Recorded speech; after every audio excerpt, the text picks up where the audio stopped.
The wind cuts like a knife across the frozen steppe, and somewhere in that endless white silence, a German Panther tank commander tightens his gloves and smirks. He has heard the stories. Soviet tank crews, poorly trained, reckless, barely able to coordinate. "Easy targets," they said. But then the radio crackles. A panicked voice. Tanks. Soviet tanks. Not where they were supposed to be. Not in front. Not retreating. They are behind. And If you want more content like this, subscribe now and comment below. in that single moment, the cold does not feel as sharp as the realization creeping in. Something is wrong. Terribly wrong. Because what the Germans thought they understood about Soviet tank training is about to shatter in a matter of minutes. It is early July 1943, near the small village of Prokhorovka, deep inside the Kursk salient. The largest tank battle in history is about to unfold, but this moment is smaller, quieter, and more personal. German forces, particularly units of the 2nd SS Panzer Corps under SS Obergruppenführer Paul Hauser, are confident. They have spent months preparing for Operation Citadel. Their tanks are superior, their crews well-trained, their tactics refined after years of war across Europe. The Panther, newly introduced into combat with Panzer Regiment 39, is seen as a masterpiece of engineering. Thick armor, powerful 7.5 centimeter KWK 42 gun, advanced optics. Against it, many German officers believe the Soviet T-34 is crude. Effective, yes, but operated by crews who rely more on numbers than skill. That belief did not come from nowhere. Early in the war, during Operation Barbarossa in June 1941, German units had indeed encountered Soviet tank crews that seemed disorganized. Many Soviet tankers were rushed into battle with minimal training. Command structures were chaotic. Radios were often missing, forcing commanders to rely on flags or hand signals. German officers like General Heinz Guderian and Colonel General Hermann Hoth wrote about this with a mix of surprise and contempt. The T-34 itself impressed them deeply, especially its sloped armor and mobility, but the men inside, they believed, did not know how to fully use it. By 1942, this assumption had hardened into doctrine. German training manuals and officer briefings often described Soviet tactics as predictable. They would charge straight ahead, absorb losses, and rely on sheer numbers. German crews were trained to exploit this. Position your tanks carefully. Let the enemy come. Use superior optics to fire first. Stay calm, disciplined, methodical. It worked. Again and again, from the plains of Ukraine to the outskirts of Stalingrad. But what many German commanders did not fully understand was that the Soviet Union was learning fast. After the disasters of 1941 and 1942, the Red Army began a massive effort to reform its training system. Tank schools like the Kazan Armored School and Chelyabinsk training centers were reorganized. Crews were trained together, not individually, so that communication inside the tank improved. New emphasis was placed on maneuver, coordination, and use of terrain. Officers like Marshal Georgy Zhukov and General Pavel Rotmistrov pushed for more realistic exercises. Crews practiced not just shooting, but flanking, ambushing, and rapid repositioning under pressure.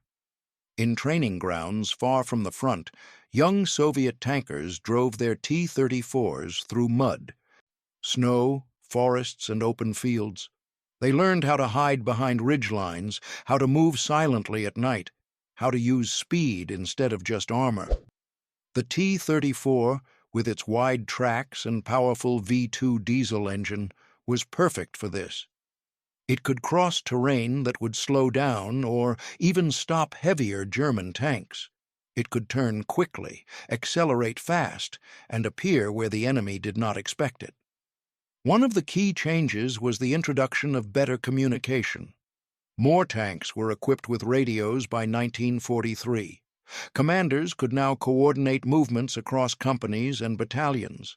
Instead of isolated charges, Soviet tanks could move in groups, supporting each other, covering flanks, and exploiting weaknesses. It was not perfect, but it was a huge improvement compared to 1941. At the same time, Soviet doctrine began to emphasize what they called deep battle. It was not just about breaking the enemy line, but about penetrating into the rear, disrupting command, logistics, and reserves.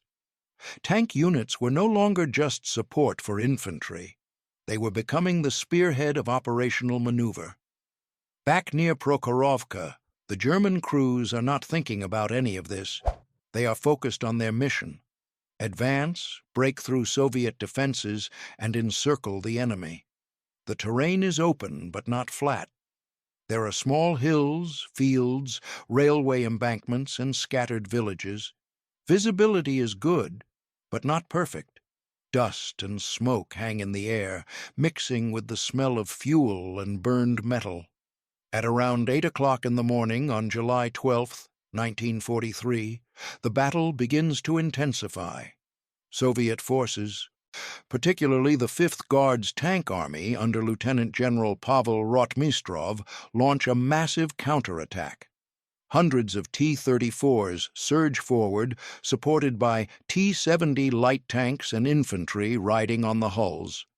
From a distance, it looks like the old pattern: a direct assault. German crews prepare for it, just as they have been trained. Panther and Tiger tanks take up firing positions. Their long-barreled guns begin to fire. At ranges of over a kilometer, they knock out T-34s with deadly accuracy. Explosions ripple across the field. Burning tanks send black smoke into the sky. For a moment, it seems like the Germans were right. The Soviets are charging straight into the guns. But then something changes. Some of the T-34s do not continue forward. Instead, they break off. They disappear behind ridges into low ground, behind the railway embankment near Prokhorovka, into areas the Germans are not watching closely. It happens quickly, almost unnoticed at first. German commanders are focused on the main attack. Their attention is forward, not to the sides. Minutes pass. The battle becomes chaotic. Tanks are moving, firing, turning. Dust reduces visibility. Radio chatter fills the air. Orders overlap. Engines roar. And then, suddenly, reports start coming in. Enemy tanks on the flank. Then more reports. Enemy tanks behind us. Confusion spreads. How did they get there? German crews scan the horizon, and there they are. T-34s, emerging from unexpected directions, closing the distance fast. This is where the T-34 has a critical advantage. At close range, the German superiority in optics and long-range firepower matters less. The Panther's gun is still deadly, but its turret traverse is slower, and early models suffer from mechanical stress. Its side armor is weaker than its front. The T-34, moving quickly, can get into positions where it can fire into those weaker areas. Inside one Panther, a commander named Oberleutnant Karl-Heinz Becker tries to make sense of the situation. His driver reports movement to the left. The gunner is still focused on targets ahead. The radio operator is shouting about incoming fire from behind. The tank turns, slowly, trying to bring its gun to bear. But the T-34s are already there. A Soviet tank appears over a small rise less than 200 meters away. Its commander, a young lieutenant trained in the new Soviet methods, does not hesitate. He fires. The shell slams into the side of a nearby Panther, penetrating the armor. Flames burst out. The crew has seconds to react. Some escape, others do not. The German line, once neat and controlled, begins to break into fragments. Units lose cohesion. Tanks are fighting individually, reacting instead of planning. The battlefield becomes a swirling mess of steel, smoke, and fire. For the Soviet crews, this is exactly what they trained for: close combat, confusion, speed. They are not trying to win a long-range duel. They are trying to get inside the German decision cycle, to appear where they are not expected, to overwhelm not just the tanks, but the minds of the men inside them. You can almost feel the shift in momentum. It is not just physical, it is psychological. The German belief in their understanding of the enemy is being challenged in real time. At the same time, Soviet artillery begins to play a role. Pre-registered fire zones open up behind German positions, making it harder for reserves to move forward. Katyusha rocket launchers add to the chaos, their sudden barrages creating shock and confusion. The battlefield becomes layered, not just tank against tank, but a coordinated system of fire and movement. This was not a random success. It was the result of deliberate changes in Soviet training and doctrine. The Red Army had studied its failures. It had learned that simply throwing tanks forward was not enough. It needed coordination, flexibility, and initiative at lower levels. Tank commanders were encouraged to think independently within the broader plan. If an opportunity appeared, they were expected to take it. This was a significant change from earlier in the war, when strict centralized control often limited flexibility and slowed reactions. Another important factor was the use of terrain. Soviet crews became skilled at reading the landscape. They knew how to use even small features, like shallow depressions, tree lines, or low ridges, to hide movement. They practiced moving in ways that minimized exposure, even in open areas. At Prokhorovka, this allowed them to approach German positions from angles that were not heavily defended. The Germans had expected a frontal assault, and while that did happen, it was only part of the plan. The idea of masking one movement with another was not new in warfare, but the Soviets were now applying it effectively with tanks. While some units engaged the Germans head-on, others maneuvered into flanking positions. The chaos of battle helped hide these movements until it was too late. German after-action reports would later reflect this shock. Officers from units like Leibstandarte SS Adolf Hitler and Das Reich noted that Soviet tank crews were showing greater skill and coordination than before. They were not just charging blindly. They were maneuvering, using terrain, and working together. The Panther tank itself, despite its strengths, had weaknesses that became more apparent in this kind of fighting. It was mechanically complex, and early versions deployed in July 1943 suffered from engine fires, transmission failures, and overheating. Some Panthers broke down before even reaching the battlefield. In the heat of combat, a tank that could not move was a death trap. The T-34, by contrast, was simpler and more robust. It was not perfect. Its optics were inferior and its crew ergonomics were tight, but it was reliable. It could keep moving in conditions that challenged German tanks. This reliability allowed Soviet units to maintain pressure even as losses mounted. As the battle at Prokhorovka continued throughout the day, the intensity did not fade. Tanks fought at extremely close ranges, sometimes less than 100 meters. There are accounts of tanks ramming each other, of crews firing point blank, of dust and smoke making it hard to see more than a few dozen meters. You can almost feel the ground shaking under the weight of hundreds of machines. The air is thick with smoke. The noise is constant. Engines, gunfire, explosions, shouted orders. It is overwhelming. In this environment, training mattered more than ever. Quick decisions, clear communication, and the ability to adapt were crucial. Soviet crews, once dismissed as poorly trained, were now demonstrating that they could fight effectively under these conditions. The German advantage in individual tank performance was still real, but it was being offset by the Soviet ability to create situations where that advantage was less relevant. By forcing close combat and attacking from multiple directions, they reduced the effectiveness of German long-range firepower. By the afternoon, around 1400 hours, both sides are exhausted but still fighting. Ammunition is running low in some units. Crews are operating under extreme stress. Commanders struggle to maintain control as units intermingle.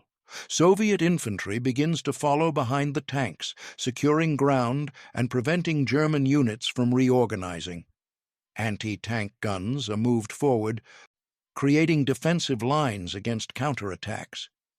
The battle is no longer just a clash, it is a struggle for control of space. By the end of the day, both sides have taken heavy losses. The battlefield is littered with destroyed tanks. Burning wrecks mark the intensity of the fighting. It is not a clear, clean victory for either side in tactical terms, but strategically the momentum has shifted. Operation Citadel will ultimately fail. Within days, German forces will begin to withdraw. The Red Army will launch its own offensives, pushing westward. From this point on, the Germans will increasingly be on the defensive on the Eastern Front. For many German soldiers, the events at places like Prokhorovka mark a turning point in how they view their enemy. The image of the poorly trained Soviet tanker is no longer accurate. They have faced an opponent that is learning, adapting, and becoming more dangerous. This shift did not happen overnight. It was the result of months of effort, of training programs, of changes in doctrine, of hard lessons learned on the battlefield. It was paid for with heavy losses, but it produced a force that could challenge and eventually overcome one of the most experienced armies in the world. You can imagine a German tank commander, days after the battle, sitting beside his damaged vehicle, thinking about what he has seen. The way the T-34s appeared from unexpected directions, the speed of their movements, the coordination that seemed absent before. It would be hard to ignore. And for the Soviet crews, there is a different kind of realization. They have proven something not just to the enemy, but to themselves. That they can do more than just endure. That they can outthink, outmaneuver, and outfight. There is also another layer to this story that often goes unnoticed: logistics. Soviet industry, far behind the front lines, is producing T-34s in massive numbers. Factories in places like Nizhny Tagil are working day and night. New tanks are arriving constantly. Crews are trained and sent forward in a continuous flow. Losses, while heavy, can be replaced. The Germans, on the other hand, cannot match this scale. Each Panther is complex, time-consuming to build, and difficult to repair in the field. Spare parts are limited. Recovery vehicles are stretched thin. A damaged Panther is often left behind, while a damaged T-34 might be repaired and returned to service quickly.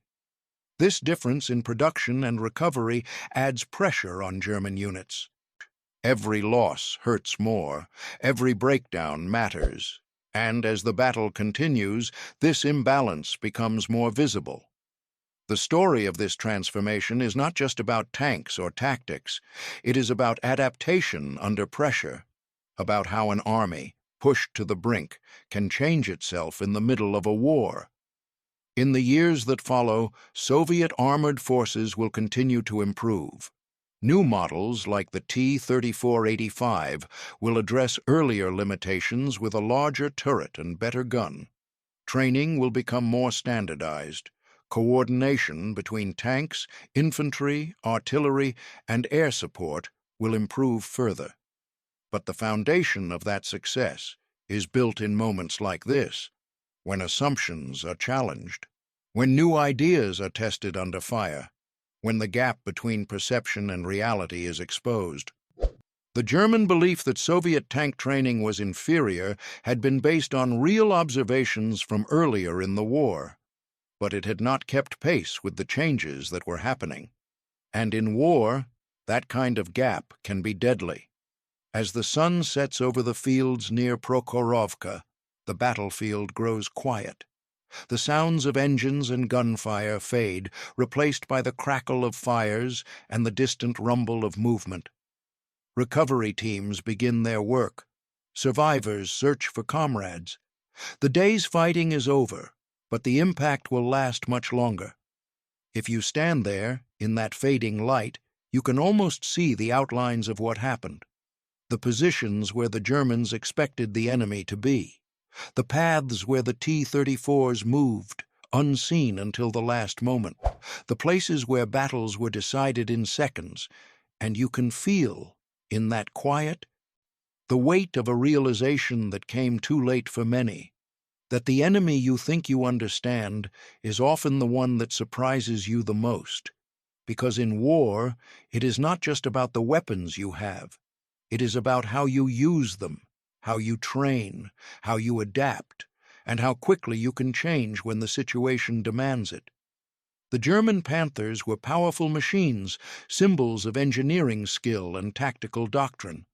But on that day, against T-34s, crewed by men who had learned from the past and adapted to the present, that power was not enough. And somewhere, in the memory of those who survived, the moment stayed clear. The moment when the assumption broke, when the battlefield shifted, when the tanks they thought they understood came at them from the shadows, from the flanks, from behind. Not as a disorganized force, but as a coordinated, thinking, and dangerous opponent. That was the moment the mocking stopped. If you want more content like this, subscribe now and comment below.